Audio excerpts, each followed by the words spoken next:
Trees are wonderful assets, both for the environment and the golf course.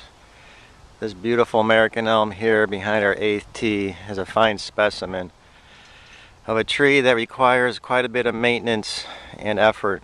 It is susceptible to the Dutch elm disease, so we have to treat this tree with an injectable fungicide every 3 years. You can see the cabling to ensure the safety, to reduce the potential hazard of the limbs as people walk underneath this tree from the 7th green to the 8th tee. We also have lightning rods in this tree, so the lightning protection as well as all the ongoing maintenance of pruning, fertilizing, and watering. So trees are wonderful things to have on the golf course, but they need to be planted properly, proper selection, and proper location in order for them not to be too costly to any budget. We're going to go look at something that we're doing over by the 18th and 17th fairways to help reduce some of those impacts. This is a vibrating plow that's used to pull wires and small pipe under the ground. We use it here to root prune. This machine will walk down the edges of these fairways, all of our fairways. We do this about every 7 to 10 years.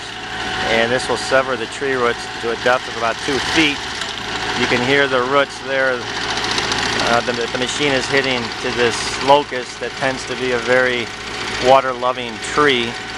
This will alleviate some costs now in our fairways and fine turf area in preventing the competition for water and nutrients.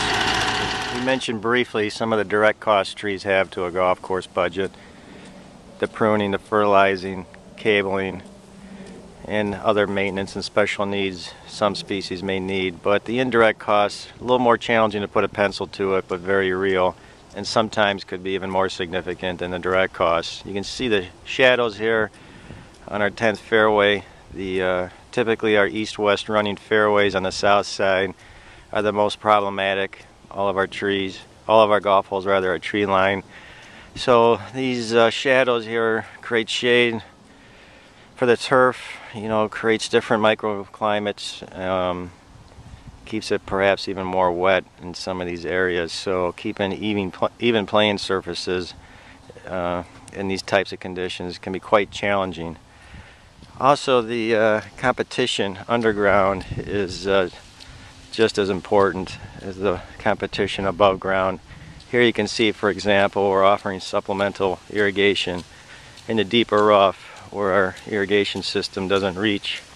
It's been a dry latter part of the summer, and you can see between the shade and the competition for the moisture and nutrients here, this inner rough is pretty sparse and stressed out.